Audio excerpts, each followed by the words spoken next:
A reading from Mark chapter 10, verses 46 through 52. They came to Jericho, and as his disciples and a large crowd were leaving Jericho, Bartimaeus, son of Timaeus, a blind beggar, was sitting by the roadside. When he heard that it was Jesus of Nazareth, he began to shout out and say, "Jesus, son of David, have mercy on me." Many sternly ordered him to be quiet. But he cried out even more loudly, "Son of David, have mercy on me."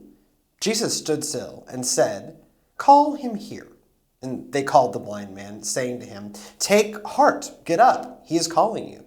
So throwing off his cloak, he sprang up and came to Jesus. Then Jesus said to him, "What do you want me to do for you?" The blind man said to him, "My teacher, let me see again."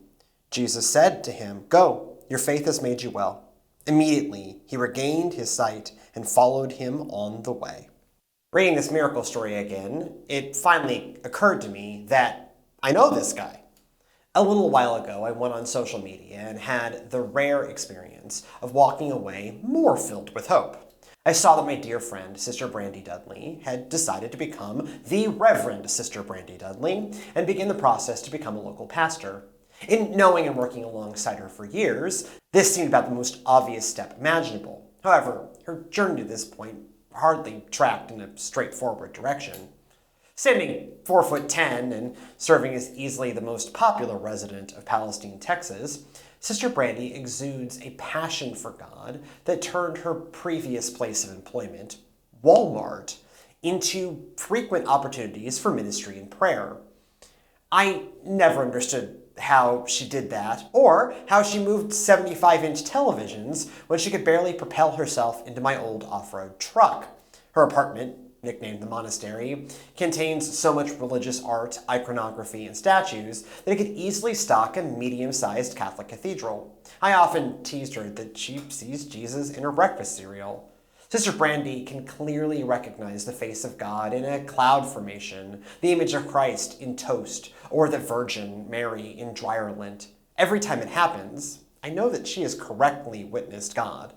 Her openness to God's constant movement would amaze even the most hardened cynic. This clarity of sight connects her with our blind friend from Mark 10. In the grand tradition of ancient literature, we've got ourselves a blind seer, Bartimaeus.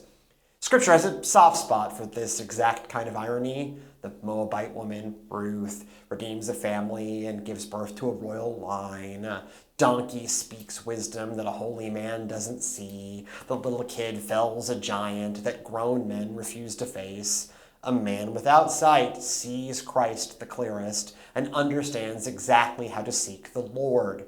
The blind man cries out, but the crowd holds him back as if to say, "Don't bring your problems to this important divine being," or "Stop making such a spectacle of yourself." But Bartimaeus persists, and Jesus heals him, praising his faith. To extrapolate this out a little further, not only does the blind man see Jesus and Jesus' potential, but he understands the life of faith. God does not desire distance from God's creation. Rather, God has upended the universe to live in relationship with humanity. Jesus came to earth not out of begrudging obligation, but out of love. In crying out, Bartimaeus recognizes both Jesus' identity as Messiah, the Son of David, and Bartimaeus' need for mercy.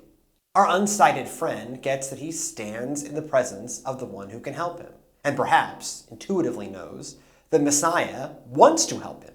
In this way, Jesus' statement in verse 52 that "your faith has made you well" takes on a double meaning. Literally, the man had such faith that drove his persistence and got him in front of Jesus, leading to his healing.